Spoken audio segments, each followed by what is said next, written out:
Oh, musical great legend Herbie Hancock said that jazz isn't part of pop music scene anymore, and he says music doesn't matter anymore. He's right. He's absolutely 100% right. I think with all the streaming, for one thing, I think the lack of really physically having a record store experience, and I'm not talking about used record stores, which do have their place and swaps and everything, and they're very important. However, the smell of a record store, the fresh releases, the posters, the hype, the magazines, the commercials, it's not there anymore. Those days are long gone. You know, I listen to my music all on computer now. I ain't got no physical copies no more. That's old and ancient. And for someone says, well, how can you just be done with it? Well, it's not the same. There's no longer a time to call a friend or a loved one or someone and say, hey, what you think about this album? We sit there and listen to it and critique.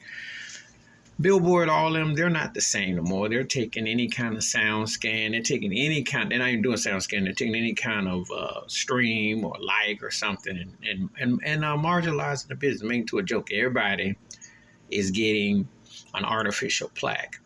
The music is artificial. What they're pushing on the culture is artificial. There was a time if you had a jazz piece or a horn arrangement or a guitar part that sounded chord range, style, and a groove that had a lick, you thought, oh, that was sophisticated. Those days are long gone, you know. And everything is so contrived and so controlled. There's a reason. Why is there even a business? Why are there still American Music Awards, Grammys, Billboard Awards? Why? Why? They've taken the music out of the music.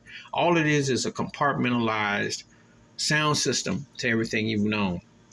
I had a buddy of mine and we used to talk about this, and he was on this website, OK Player, and the cat summarized it. All this technology that you've seen in the last 40, 50 years has been compartmentalized, so you can just listen to it at your house. You never have to go and buy nothing again.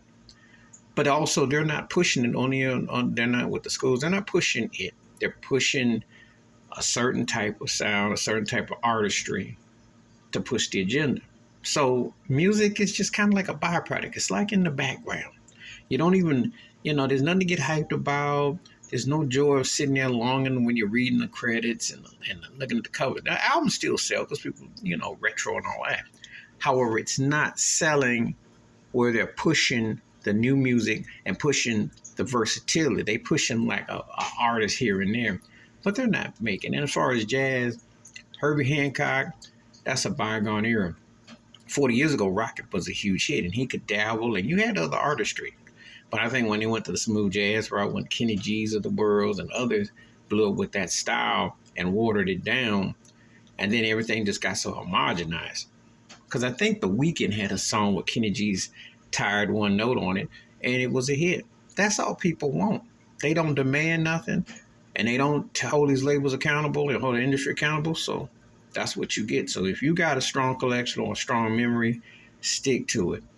But if you're waiting on the industry to push like jazz into it, or push blues into the pop charts, or push that, that day and that ship didn't sail. Please hit like, subscribe, welcome thoughts, comments, and I do respond. Thank you. Wash your hands, keep your mind clear, watch out for another shit if you like, and I'm out. Peace.